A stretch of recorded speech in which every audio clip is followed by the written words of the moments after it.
Halo, saya Sikers, kembali berjumpa bersama saya Denny Darko. Tidak ada yang namanya misteri, yang ada adalah tanda-tanda yang kita semua coba untuk mengerti. Stefan William dan Celine Evangelista.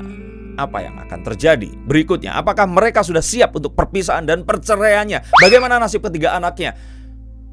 Itu kalau di konten-konten infotainment dan berusaha untuk menggoreng perpecahan orang lain, buat orang jadi panas akan seperti itu. Tapi saya Denny Darko di sini mengharapkan semua untuk calm down dulu. Kita lihat sebenarnya ada apa, dan kita akan coba lihat sebenarnya mereka berdua ini menuju ke perceraian atau menuju ke persatuan. Nah, siapa tahu di antara kalian semua memiliki satu cerita yang hampir sama. Yuk duduk manis, dengarkan semua ini, karena saya di sini sebagai dokter cinta akan membawa perspektif kalian untuk bisa menyelami apa yang terjadi, dan semoga kartu saya akan membawa kita ke satu kesadaran yang lebih baik lagi agar kita bisa memilih sesuatu yang lebih baik untuk diri kita. Ingat, saya nggak hanya membaca artis. Kalau kalian mau saya baca, silahkan calling saya, telepon saya di bawah ini, dan saya dengan senang hati akan bacakan untuk kalian. Yang pertama, kalau saya lihat dari kartu The Chariot, sesuatu ini masih terjadi, terus dilakukan, dan belum ada tanda-tanda untuk berhenti. Itu adalah komunikasi di antara mereka berdua. Jadi kalau saya lihat,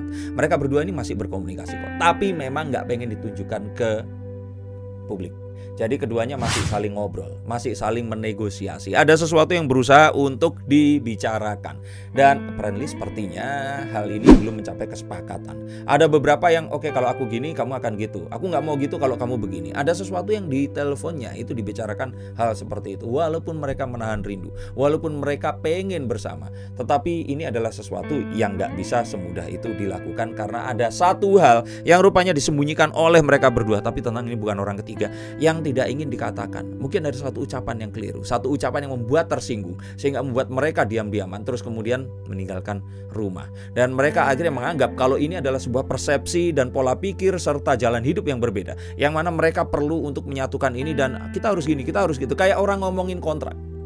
Belum ada kesepakatan, itu yang saya lihat. Tapi jangan khawatir, mereka berdua masih berkomunikasi. Walaupun juga diwakili oleh pihak keluarga atau orang yang lain, tapi masih ada komunikasi di antara mereka berdua. Dan kalau saya pikir di sini yang membuat semuanya ini jadi memang lebih lama lagi, karena ada pembisik yang muncul di mereka berdua ini tadi. Sehingga apapun yang akan disampaikan, ini konsultasikan, terus kemudian disampaikan, konsultasikan lagi. Jadi kan lebih lama gitu loh prosesnya, karena mereka benar-benar gak pengen mengambil langkah yang keliru. Padahal langkahnya gak akan keliru asalkan mereka setiap saat berdoa kepada Tuhan.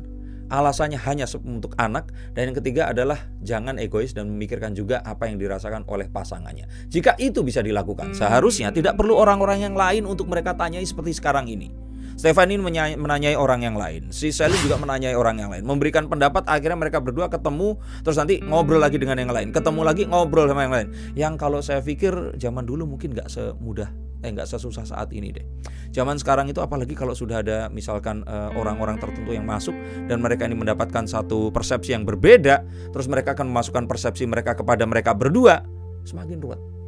Padahal kalau mereka bersama-sama, kita akan tahu bahwa sebenarnya pernikahan itu adalah memanage ketidaksamaan atau ketidaksetujuan. Bukan untuk menikmati atau celebration tentang kesamaan itu tadi. Untuk kalian yang mau menikah, terus sekarang kaget, jangan terus gak menikah loh ya. Tapi itu tadi, ingat kata-kata dari Denny Darko, bahwa pernikahan itu bukan, it's not about celebrating what is, sesuatu yang sama yang kita sukai. Saat istri kita cantik, pacar kita ganteng, mereka baik, sama-sama kaya, dan membelikan barang, dan pergi kemana-mana. Ingat, itu sebenarnya kalian cinta pada harta dan cinta kepada keadaan saat itu. Tapi cinta yang sebenarnya adalah saat kalian berusaha untuk menyamakan kesamaan di antara kalian, dan menundukkan ego serta diri kalian di hadapan sesuatu yang lebih penting. Anak, keluarga, pernikahan itu sendiri, ya walaupun tanpa mengorbankan kebahagiaan kalian tentu saja. Ini yang saya pikir. Jadi Three of Pentacles ini jelas sebaiknya mereka berhenti terlalu mendengarkan dan mencoba untuk mendengarkan ke dalam hati mereka. Seperti kata Roxette, listen to your heart. Nah seperti itu, dengarkan hatimu, Celine, Stefan. Dan kalau dilihat dari kartu The Moon ini, sebenarnya kalau dilihat mereka sekarang itu kelihatan gak pengen ketemu itu, kalau saya pikir di hatinya mereka ini pengen bareng. Mereka masih saling dan sangat menyayangi. Mereka masih pengen bersama-sama dan gak pengen terpisah. Apalagi kangen kepada anak, itu sesuatu yang pasti terjadi. Meskipun gak semua ini anak kandungnya si Stefan, tapi Stefan memiliki satu sayang yang amat terhadap anak-anak Celine. Dan ini juga tampak harus ditahan gara-gara ini. Jadi akhirnya yang tampak ini sesuatu yang mereka ini akhirnya dilema, harus memilih buah si malakama. Dan kalau kalian merasa seperti ini, ingat, kembali lagi ikuti hati nurani kalian. Apapun yang salah akan bisa diandu. Jangan khawatir dan jangan terus malah diam dan gak mau komunikasi, karena ini gak akan berakhir kemana-mana. Dan berikutnya di sini, kenapa mereka gak ketemu? Ya gengsi. Mereka gengsi karena mereka berdua ini merasa mereka public figure, disoroti oleh orang, dan kalau nanti ternyata mereka ketemu, merasa harus memberikan penjelasan. Nah, ini yang membuat mereka berdua ini jadi banyak mikir. Kalau mereka ini bukan siapa-siapa, mereka pasti akan mikir, ya wes lah, dah cobain aja. Nggak apa-apa barengan, nggak apa-apa bersama. Dan walaupun semua orang bertanya tentang apa sebenarnya yang membuat mereka ini berpisah, tapi despite of that, mereka harusnya bisa tetap bersama. Itu yang saya pikir. Dan kalau dilihat dari sini, Celine sebenarnya sudah jemput bola dengan datang ke rumah dulu, karena mereka berdua pergi dari situ. Dan kalau saya pikir saat ini terjadi, harusnya si Stefan ini mau juga untuk melakukan yang sama. Coba untuk ngobrol deh, langsung ketemu, tatap matanya, hirup parfum dan aroma tubuhnya, dan rasakan kehangatan yang pernah kamu rasakan selama beberapa tahun yang kemarin. Ini sesuatu yang seharusnya bisa diselesaikan dengan cepat dan mudah. Apalagi kalau ada anak-anak di situ yang mereka peluk, yang mereka sayangi, mencium bau anaknya ini tadi, melihat sesuatu yang harusnya mereka dapatkan bersama. Coba kalau kalian seperti ini, kalian sudah mulai merasakan yang sama, kangen sama keluarga saat kalian sekarang ini jauh dari mereka, berusaha untuk menyalahkan suami atau istri atau pasangan, dan gak mau untuk kembali dengan cuman alasan saya gak bahagia dengan pernikahan saya selama ini. Coba bicarakan. Kalau ternyata ini gak bisa selesai, konsultasikan dengan pengadilan. Dan kalau ini tetap gak bisa selesai, ya boleh telepon saya. Tapi kalau saya pikir ini adalah satu tindakan mengalah yang juga harusnya dibalas oleh Stefan. Dan saya lihat dari sini, Celine memang sudah mengatakan dan mengisyaratkan bahwa prepare for the worst. Dia sudah siap. Artinya berarti dia sudah mengatakan kalau kamu gak setuju dengan satu kondisi yang pernah saya kasih, oke, kita pisah aja. Itu yang saya lihat. Dan kalau ini terjadi, sebenarnya ini mungkin seperti ultimatum. Stefan harus angkat bicara, harus mulai ngobrol. Gak usah ditunjukin ke semua orang deh, tapi coba diomongin. Jangan sampai ini selesai dengan saling diam. Ini yang akan kita takutkan nanti. Dan kalau ditilik lagi, apa kata Celine, ini adalah masalah prinsip dan komunikasi.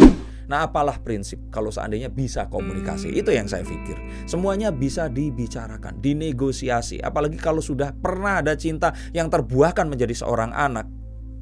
Prinsip apa sih yang lebih penting daripada anak? Prinsip apa sih? Komunikasi apa sih yang kalian perlu lakukan kalau ternyata ini harus membuat seorang anak ini jadi terpisah dari orang tuanya? Coba pikirin baik-baik. Dan untuk kalian semua juga seperti itu, yang bernaung di bawah pemikiran prinsip dan komunikasi, coba pikirkan anak kalian akan seperti apa. Ingat bahwa silakan aja googling, keluarga yang akhirnya itu anak yang ditinggalkan oleh kedua orang tuanya akan besar dengan satu kemungkinan negatif akan seperti apa. Nah, ini yang saya pikirkan dan harus dihindari. Dan kalau saya lihat di sini, mereka berdua harus memisahkan komentar orang lain, komentar netizen, komentar orang yang mereka mintai tolong dan sebagainya, nggak terus dimasukkan ke kepala dan keluar dalam bentuk omongan dan tindakan. Jadi kembali lagi, ingatlah apa yang terjadi di masa lalu. Coba scrolling lagi ke teleponnya, di iPhone-nya itu dilihat ada foto-foto yang bareng dulu seperti apa. Ingat momennya, ingat kata-kata yang diucapkan, ingat semuanya, cium baunya, rasakan kehangatannya, dan coba dengan apa yang dirasakan dan didengar saat ini, apakah itu pantas untuk dibuang saja ke tempat sampah, dan kita akan mengikuti masalah prinsip dan komunikasi. Jadi hati-hati saat mendengarkan komen orang lain. Untuk kalian juga jangan terus karena komentar orang-orang ini tadi, karena yang tahu sebenarnya adalah kalian semua. Tapi di sisi yang lain juga yang tahu tentang satu hal yang negatif, KDRT, perlakuan ketidakadilan, perselingkuhan, itu juga kalian. Kalau kalian tidak stop sekarang, ini akan terjadi selama-lamanya. Dan kalau saya pikir ada kartu di Empress, semuanya ini kembali kepada Celine. Celine yang lebih dewasa, Celine yang harus mengalah. Dan saya pikir ini adalah satu cara yang paling ampuh. Nah, Celine ini tidak boleh panasan dan juga naik darah. Dia harus tetap sabar menanti keputusan dari Stefan, tapi kasih tenggat waktu. Kalau ternyata sampai tenggat ini tidak tercapai, ya artinya Stefan sebagai laki-laki memang tidak ingin meneruskan ini. Dan ya apapun itu, apapun alasannya, saya pikir sih ini kurang kesatria untuk Stefan. Yang ada seharusnya Stefan datang ketemu dengan Celine, ngobrol dan coba selesaikan ini dengan baik-baik. Ya, di sini saya komentar bukan komentar ke mereka, tapi mengambil satu hal yang mungkin saja terjadi dari pandangan kartu saya agar kalian semua terhindar dari masalah ini. Seperti yang selalu saya katakan, bahwa mereka ini apapun yang terjadi, mereka sudah terkenal, mereka kaya raya, mereka memiliki segalanya. Kalau ternyata kalian yang enggak seperti mereka, kalian yang cuma remahan, rengginang, terus terjadi masalah ini, coba dengerin saya. Dengerin yang tadi saya omongin dan jangan ambil yang negatif, lakukan yang positif. Terima kasih sudah mendengarkan konten ini. Terima kasih juga sudah komen di bawah ini. Terima kasih juga sudah membuat penonton saya bisa sebanyak ini. Sampai jumpa di konten berikutnya dan salam.